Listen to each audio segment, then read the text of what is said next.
Neat ಪರೀಕ್ಷೆ ಪ್ರಶ್ನೆ ಪತ್ರಿಕೆ ಸೋರಿಕೆ ಪ್ರಕರಣವನ್ನು ಮುಂದಿಟ್ಟುಕೊಂಡು ವಿದ್ಯಾರ್ಥಿಗಳ ಹಾದಿ ತಪ್ಪಿಸುವ ಮೂಲಕ ದೇಶದಲ್ಲಿ ಅಶಾಂತಿ ಮೂಡಿಸುವ ಯತ್ನದಲ್ಲಿ ಕಾಂಗ್ರೆಸ್ ತೊಡಗಿದೆ ಎಂದು ಆರೋಪಿಸಿ ಕೊಡಗು ಜಿಲ್ಲಾ ಬಿಜೆಪಿ ಮಡಿಕೇರಿಯ ಸ್ಕ್ವಾಡನ್ ಲೀಡರ್ ದೇವಯ್ಯ ವೃತ್ತದಲ್ಲಿ ಪ್ರತಿಭಟನೆ ನಡೆಸಿತು.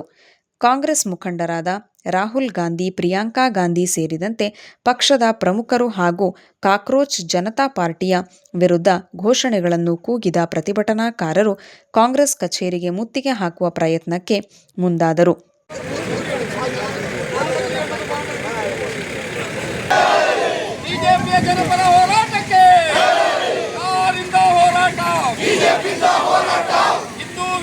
ಕಾಂಗ್ರೆಸ್ ಸರ್ಕಾರಕ್ಕೆ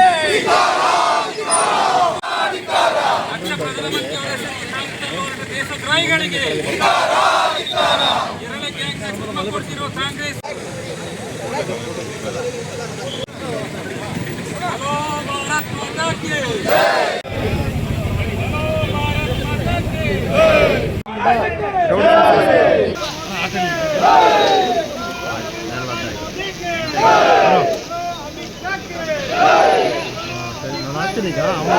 ನೀಟ್ ಪರೀಕ್ಷೆ ನಡೀತು. ಅದರಲ್ಲಿ ಆದಂಥ ಒಂದು ಪೇಪರ್ ಲೀಕ್ ಆಯ್ತು ಅಂತ ಹೇಳುವಂಥ ಒಂದು ಕಾರಣವನ್ನು ಮುಂದಿಟ್ಕೊಂಡು ಇವತ್ತು ಪೂರ್ತಿ ದೇಶ ವಿರೋಧಿ ಕೃತ್ಯಗಳನ್ನ ಎಸಗುವಂಥವ್ರು, ದೇಶ ವಿರೋಧಿಗಳು ಇವತ್ತು ದೇಶವನ್ನ ಒಂದು ರೀತಿಯಲ್ಲಿ ಅರಾಜಕತೆಗೆ ತಗೊಂಡು ಹೋಗುವಂಥ ಪರಿಸ್ಥಿತಿಗೆ ಮಾಡುವಂಥ ರಾಜಕೀಯ ವ್ಯವಸ್ಥೆಗಾಗಿ ವಿದ್ಯಾರ್ಥಿಗಳನ್ನ ಬಳಸ್ಕೊಂಡು ಪ್ರತಿಭಟನೆ ಮಾಡೋದನ್ನು ನಾವು ಇವತ್ತು ನೋಡ್ತಾ ಇದ್ದೇವೆ. ಯಾಕೆಂತ ಹೇಳಿದ್ರೆ ನೀಟ್ನಲ್ಲಿ ಏನು ಪ್ರಶ್ನೆ ಪತ್ರಿಕೆ ಲೀಕ್ ಆಯ್ತು ಅಂತ ಹೇಳುವಂಥ ಇದು ಬಂತು, ಆ ಕೂಡಲೇ ಕೇಂದ್ರದ ಸರ್ಕಾರ ಅದಕ್ಕೆ ತಕ್ಕ ಕ್ರಮವನ್ನು ಕೈಗೊಳ್ತು. ಆ ಕೂಡಲೇ ಅದನ್ನು ರದ್ದು ಮಾಡಿ ಹೊಸದಾಗಿ ದಿನಾಂಕವನ್ನು ನಿಶ್ಚಯ ಮಾಡೋ ಮುಖಾಂತರ ಮತ್ತೆ ಯಶಸ್ವಿಯಾಗಿ ಯಾರಿಗೂ ತೊಂದರೆ ಆಗದಾಗೆ, ಯಾರಿಗೂ ಅನ್ಯಾಯ ಆಗದಾಗೆ ಮತ್ತೆ ಒಂದು ಇದನ್ನು ನೀಟ್ ಎಕ್ಸಾಮನ್ನು ಮಾಡಿ ಎಲ್ಲ ವಿದ್ಯಾರ್ಥಿಗಳಿಗೆ ನ್ಯಾಯ ಕೊಟ್ಟು ಮತ್ತೆ ಅದರ ನಂತರ ಅದರ ಫಲಿತಾಂಶವನ್ನು ಪ್ರಕಟ ಮಾಡಿ ಈಗ ವಿದ್ಯಾರ್ಥಿಗಳೆಲ್ಲ ಏನಾದರೂ ಪ್ರಕ್ರಿಯೆ ನಡೀತಾ ಇದೆ ಅಲ್ಲಿ ವಿಶ್ವವಿದ್ಯಾನಿಲಯಗಳಲ್ಲಿ ಪ್ರವೇಶ ಪಡೆಯುವ ಪ್ರಕ್ರಿಯೆಯಲ್ಲಿ ತೊಡಗಿಸಿಕೊಂಡಿದ್ದಾರೆ.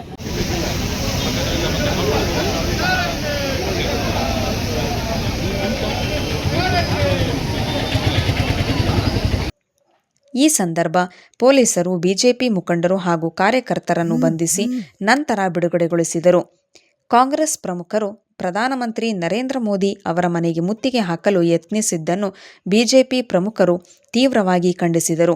ವಿಧಾನಸಭೆಯ ಮಾಜಿ ಅಧ್ಯಕ್ಷ ಕೆಜಿ ಬೋಪಯ್ಯ ಅವರು ಮಾತನಾಡಿ, ನೀಟ್ ಪ್ರಕರಣದ ಕುರಿತು ವಿದ್ಯಾರ್ಥಿಗಳು ನಡೆಸಿದ ಹೋರಾಟದ ನಡುವೆ ಪ್ರವೇಶಿಸಿ ಕಾಂಗ್ರೆಸ್ ಮತ್ತು ಕಾಕ್ರೋಚ್ ಜನತಾ ಪಾರ್ಟಿಗಳು ನಡೆಸಿರುವ ಹೋರಾಟ ದೇಶದಲ್ಲಿ ಅರಾಜಕತೆ ಸೃಷ್ಟಿಸುವ ಪ್ರಯತ್ನವಾಗಿದೆ ಎಂದು ಆರೋಪಿಸಿದರು.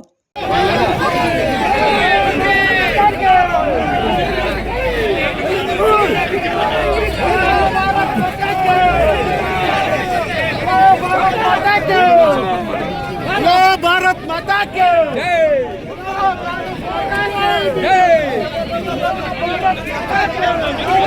ಬಿಜೆಪಿ ಜನಪರ ಹೋರಾಟಕ್ಕೆ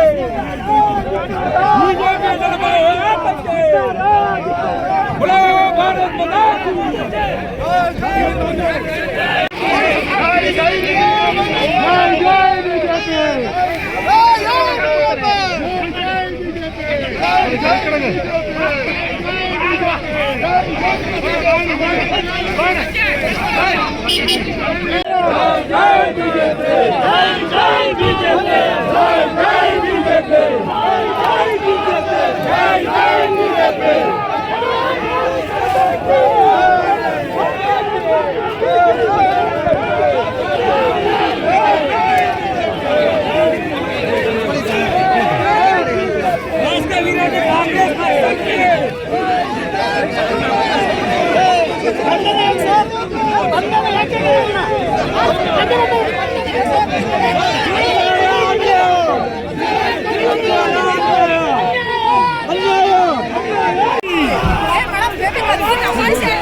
KSRP ಇದೆ, KSRP ಉಂಟಲ್ಲ ದೊಡ್ಡದು.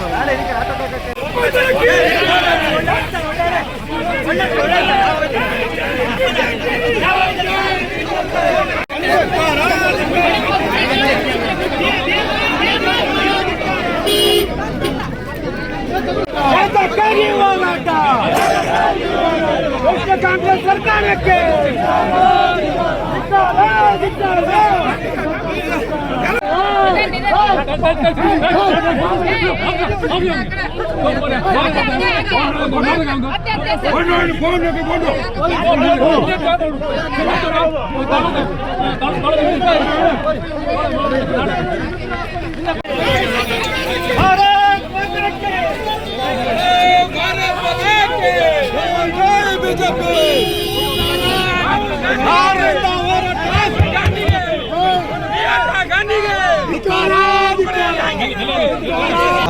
ಸರ್ಕಾರ ನರೇಂದ್ರ ಮೋದಿಯವರ ನೇತೃತ್ವದ ಸರ್ಕಾರ ಇಡೀ ಶಿಕ್ಷಣದ ಒಂದು ವ್ಯವಸ್ಥೆಯನ್ನು ರಾಷ್ಟ್ರೀಯತೆಯ ದೃಷ್ಟಿಯಿಂದ ಬದಲಾವಣೆ ಮಾಡಬೇಕು ಅಂತೇಳಿ ಹಲವಾರು ಜನಪರ ಕಾರ್ಯಕ್ರಮಗಳು ಮತ್ತು ವಿದ್ಯಾರ್ಥಿಗಳ ಭವಿಷ್ಯ, ವಿಶೇಷವಾಗಿ ಯುವಜನರ ಭವಿಷ್ಯವನ್ನು ಉತ್ತಮಪಡಿಸಲಿಕ್ಕೆ ಕೆಲವು ಕಾರ್ಯಕ್ರಮಗಳನ್ನು ಹಮ್ಮಿದ್ದಾರೆ. ಅಂಥ ಕಾರ್ಯಕ್ರಮಗಳಲ್ಲಿ ಈ ನೀಟ್ ಕೂಡ ಒಂದು. ಇವತ್ತೇನು ಎಲ್ಲ ಪ್ರೊಫೆಷನಲ್ ಕೋರ್ಸ್ ಅಥವಾ ಉದ್ಯೋಗ ನಿಮಿತ್ತ ಕೋರ್ಸ್ಗಳು ಏನಿದೆ, ಅದು ಮೆಡಿಕಲ್ ಬೇರೆ ಬೇರೆ ಎಲ್ಲ ಆಲ್ ಇಂಡಿಯಾ ಲೆವೆಲ್ ಅಥವಾ ನ್ಯಾಷನಲ್ ಎಂಟ್ರೆನ್ಸ್ ಎಕ್ಸಾಮ್ ಟೆಸ್ಟ್ ಅದನ್ನು ಮಾಡಿದ್ದಾರೆ. ಹಾಗಾಗಿ ಇದನ್ನು ನಡೀತಾನೆ ಇತ್ತು. ಆದರೆ ಕೆಲವು ದುಷ್ಟ ಶಕ್ತಿಗಳು ಇವತ್ತಿನ ಕಂಪ್ಯೂಟರ್ ಡಿಜಿಟಲ್ ವ್ಯವಸ್ಥೆಯಲ್ಲಿ ಏನು ಬೇಕಾದರೂ ಮಾಡ್ಬೋದು. ಅದರ ದುರುಪಯೋಗ ಮಾಡಿ ಬಹುಶಃ ಸುಮಾರು ಎಕ್ಸಾಮ್ ಆಗಿ ಒಂದು ವಾರನೂ ಆಗಿಲ್ಲ, ಅದು ಆ ಎಕ್ಸಾಮ್ ನೀಟ್ ಎಕ್ಸಾಮು ಅದು ಆದ ತಕ್ಷಣ ಇದರಲ್ಲಿ ಕ್ವಶನ್ ಪೇಪರ್ ಲೀಕ್ಔಟ್ ಆಗಿದೆ ಅನ್ನುವಂಥದ್ದು ಕಂಡುಹಿಡಿದ ತಕ್ಷಣ ಅದನ್ನು ಕೇಂದ್ರ ಸರ್ಕಾರ ಏನು ಎಕ್ಸಾಮ್ ಆಗಿದೆ ವಿದ್ಯಾರ್ಥಿಗಳ ಭವಿಷ್ಯ ದೃಷ್ಟಿಯಿಂದ ಅದನ್ನು ತಕ್ಷಣ ಎಕ್ಸಾಮ್ ಕ್ಯಾನ್ಸಲ್ ಮಾಡಿ ಯಾರು ಇದರಲ್ಲಿ ಮೇಲ್ನೋಟಕ್ಕೆ ಇನ್ವಾಲ್ವ್ ಆಗಿದ್ದಾರೆ ಡೆಲ್ಲಿ ಪೊಲೀಸ್ ವಿಶೇಷವಾಗಿ ಅದನ್ನು ಅವ್ರನ್ನೆಲ್ಲ ಕಸ್ಟಡಿಗೆ ತಗೊಳ್ಳೋದು ಎಲ್ಲ ಕೆಲಸವನ್ನು ಮಾಡಿದ್ರು. ಇದು ಕಡೆಗೆ ನೋಡಿದಾಗ ಕೇವಲ ಒಂದೆರಡು ರಾಜ್ಯಗಳಲ್ಲ, ಇಡೀ ದೇಶವ್ಯಾಪಿ ಹರಿದಂಥ ಒಂದು ದೊಡ್ಡ ಹಗರಣ ಅಂತೇಳಿ ಅದಕ್ಕೆ CBI ಕೊಟ್ಟಿದೆ. ಮತ್ತು ಎಲ್ಲರನ್ನು ಇನ್ವಾಲ್ವ್ ಆದವ್ರನ್ನ ಹಂತವಾಗಿ ಎಲ್ಲರನ್ನೂ ಬಂಧಿಸಿ ಒಳಗೆ ಹಾಕುವ ಕೆಲಸವನ್ನು ಆಗ್ತಾ ಇದೆ. ಮತ್ತು ಕೇಂದ್ರ ಸರ್ಕಾರ ಆಗಲೇ ವಿದ್ಯಾರ್ಥಿಗಳಿಗೆ ತೊಂದರೆ ಅಥವಾ ಪರೀಕ್ಷೆಗೆ ಯಾರು ನೀಟಿಗೆ ಅಪೇರ್ ಆಗ್ತಾರೆ ಅವರಿಗೆ ತೊಂದರೆ ಆಗಬಾರ್ದು ಅನ್ನುವ ದೃಷ್ಟಿಯಿಂದ ತಕ್ಷಣ ಎಕ್ಸಾಮ್ ಕೂಡ ಮಾಡಿದೆ. ಈಗ ರಿಸಲ್ಟು ಬಂದಿದೆ, ಎಲ್ಲರೂ ಸೀಟ್ಗಳನ್ನು ತಗೊಂಡು ಆರಾಮಲ್ಲಿದ್ದಾರೆ. ಆದರೆ ಇದರಲ್ಲಿ ಏನೂ ಇಲ್ಲದೆ ಕೇಂದ್ರ ಸರ್ಕಾರ ಇಷ್ಟೊಂದು ಕ್ರಮಗಳನ್ನು ಕೈಗೊಂಡು ಮತ್ತು ಹೇಳಿದೆ ಇದನ್ನು ಮುಂದೆ ಯಾವ ರೀತಿಯಲ್ಲೂ ಆಗಲಿಕ್ಕೆ ಬಿಡೋದಿಲ್ಲ. ಮತ್ತು ಈ ರೀತಿ ಎಂಟ್ರೆನ್ಸ್ ಎಕ್ಸಾಮ್ಗಳು ಇರ್ಬೋದು, ಬೇರೆ ಬೇರೆ ಇದು ಇರ್ಬೋದು, ಇದೇನು ಹೊಸದಲ್ಲ. ಹಾಗೆ ಅಂತ ಹೇಳಿ ನಾವು ಮಾಡಿದ್ದು ಸರಿ ಅಂತಲೂ ಹೇಳೋದಿಲ್ಲ. ಭಾಳ ಹಗರಣಗಳು ಕರ್ನಾಟಕದಲ್ಲಿ ಏನಾಗಿದೆ, ಮೊನ್ನೆ ಇದು ವೆಟರ್ನರಿ ಡಾಕ್ಟರ್ಸ್ KPSC ದೊಡ್ಡ ಹಗರಣ. ಶಿವಕುಮಾರ್ ರಾಜೀನಾಮೆ ಕೊಟ್ರ, ಯಾರು ರಾಜೀನಾಮೆ ಕೇಳೋದು? ಅಥವಾ ಹಿಂದೆ ಸಿದ್ದರಾಮಯ್ಯ ಮುಖ್ಯಮಂತ್ರಿ ಇದ್ದಾಗ 2014 or 15 ಆಗ ಇದೇ PUC ಎಕ್ಸಾಮಲ್ಲಿ ಕೆಮಿಸ್ಟ್ರಿ, ಫಿಸಿಕ್ಸ್ ಎಲ್ಲವೂ ಲೀಕ್ಔಟ್ ಆಯಿತು ಕ್ವಶನ್ ಪೇಪರ್ಸ್. ಹಾಗೇನೋ ಆ ಎಜುಕೇಷನ್ ಮಿನಿಸ್ಟ್ರು ಇಲ್ಲೇ ಪಕ್ಕದ ಕಿಮ್ಮನೆ ರತ್ನಾಕರ್ ಅಂತ ಇದ್ದರು, ಅವರೇನು ರಾಜೀನಾಮೆ ಕೊಟ್ರ? ಇಂಥ ಹಗರಣಗಳನ್ನು ಇದು ಕೇವಲ ಅವರ ಸರ್ಕಾರ ಎಲ್ಲೆಲ್ಲಿತ್ತು ತಮಿಳುನಾಡಲ್ಲಿ ಆಗಿದೆ. ಈ ಸೋಕಾಲ್ಡ್ ಇಂಡಿಯಾ ಕೂಟ ಅಂತ ಇದೆಯಲ್ಲ ಎಲ್ಲಲ್ಲಿಯೂ ಆಗಿದೆ. ಆದರೆ ಏನು ಕ್ರಮ ಕೈಗೊಂಡಿದ್ದಾರೆ ಮೋದಿಯವರು ಭಾಳ ಸ್ಪಷ್ಟವಾಗಿ ಹೇಳಿದ್ದಾರೆ. ಈ ದೇಶದ ಯುವಜನತೆ, ದೇಶದ ಶಕ್ತಿ ಅವರಿಗೆ ಎಲ್ಲೂ ಅನ್ಯಾಯ ಆಗಲಿಕ್ಕೆ ಬಿಡೋದಿಲ್ಲ ಅಂತ ಹೇಳಿ ಅದು ಈ ಕಾಂಗ್ರೆಸ್ನವರು ಉದ್ದೇಶಪೂರ್ವಕವಾಗಿ ವಿದೇಶಿ ಶಕ್ತಿಗಳ ನೆರವಿನೊಂದಿಗೆ ಇವತ್ತು ಭಾರತ ಅಂದರೆ ಶೈನಿಂಗ್ ಅಥವಾ ಭಾರತ ನಂಬರ್ 3 ಪ್ಲೇಸಲ್ಲಿದೆ. ಇವತ್ತು ಅಭಿವೃದ್ಧಿ ಮತ್ತೊಂದು ಅಭಿವೃದ್ಧಿ ಇದೆ.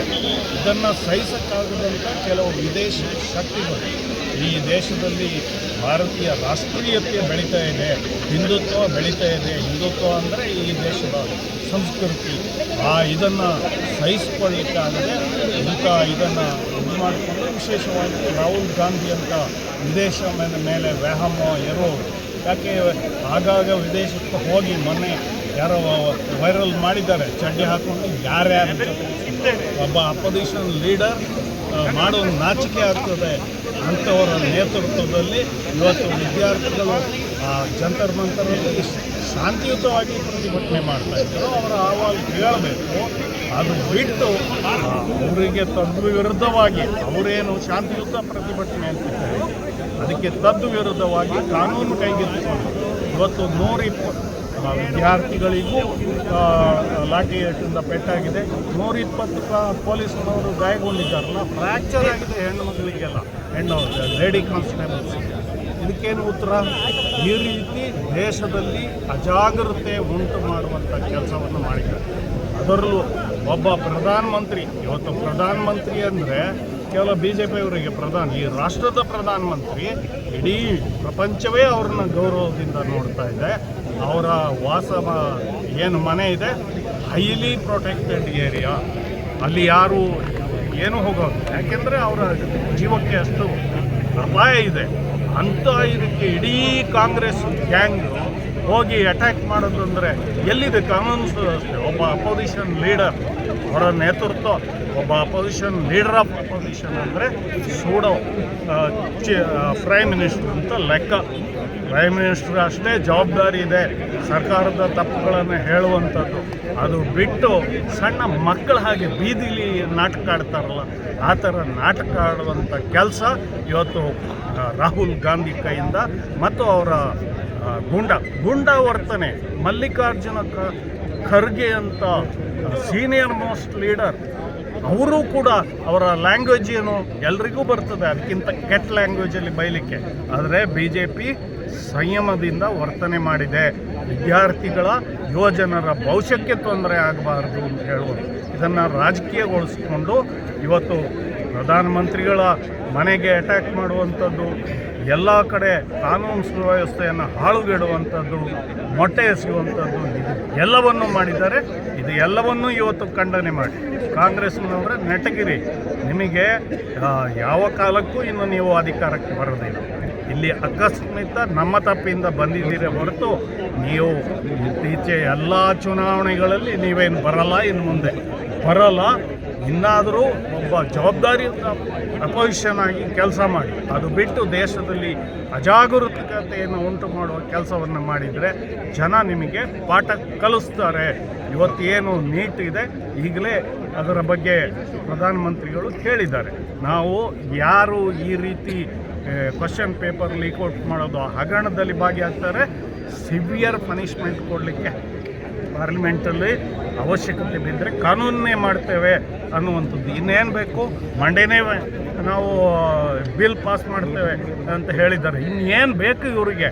ಆಗಿದ್ದು ಎಲ್ಲ ಆಗಿದೆ, ಅದನ್ನು ಮಾಡಿದ್ದು ಸರಿ ಅಂತ ಯಾವನು ಮಾಡಿದ್ದಾನೆ ಅವ್ರನ್ನ ಎಲ್ಲ ಎಷ್ಟೇ ದೊಡ್ಡ ಮನುಷ್ಯರಿಗೆ ಒಳಗಾಗ್ತೀವಿ.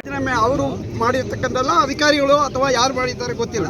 ಆದರೆ ಇವತ್ತಿನ ಪರಿಸ್ಥಿತಿ ನೋಡಿದಾಗ CJP ಅದೊಂದು ಪೊಲಿಟಿಕಲ್ ಪಾರ್ಟಿ ಅಲ್ಲ, ಅದು ರಿಜಿಸ್ಟ್ರೇಷನ್ ಆಗಿಲ್ಲ. ಆ ಪಾರ್ಟಿ ಇವತ್ತು ಇಷ್ಟೊಂದು ಮಾಡಬೇಕಾದ್ರೆ ವಿದೇಶಿ ಷಡ್ಯಂತ್ರನೇ ಕಾರಣ. ಇವತ್ತು ಈ ದೇಶದಲ್ಲಿ ರಷ್ಯಾ, ಅಮೇರಿಕ ಬಿಟ್ಟರೆ ಭಾರತ 3ನೇ ಸ್ಥಾನದಲ್ಲಿದೆ. ಈ ಭಾರತವನ್ನು ಯಾವ ರೀತಿಯಲ್ಲಿಯೂ ವೀಕ್ ಮಾಡೋಕ್ಕಾಗ್ತಾ ಇಲ್ಲ. ಆದರೆ ನಮ್ಮ ಒಳಗಿರ್ತಕ್ಕಂಥ ದುಷ್ಟ ಶಕ್ತಿಗಳು ಅವರು ಇದನ್ನ ಒಂದು ವೀಕ್ ಮಾಡುವಂಥ ಪ್ರಶ್ನೆಯಲ್ಲಿ ವಿದೇಶಿ ಫಂಡಿಂದ ಈ ಕೆಲಸ ಮಾಡ್ತಾ ಇದ್ದಾರೆ. ನನಗೆ ಸಂಶಯ ಬರ್ತಾ ಇದೆ. ಯಾಕಂದರೆ ಧರಣಿ ಮಾಡೋದು ಅವರ ಹಕ್ಕು, ಅಂದರೆ ಅಹಿಂಸಾ ರೀತಿಯಲ್ಲಿ ಒಳ್ಳೆಯ ರೀತಿಯಲ್ಲಿ ಮಾಡೋದವರ ಹಕ್ಕು. ಆದರೆ ಮಹಾತ್ಮ ಗಾಂಧಿಯ ಹೆಸರನ್ನು ಕಾಂಗ್ರೆಸ್ ತಗೊಳ್ತಾರೆ.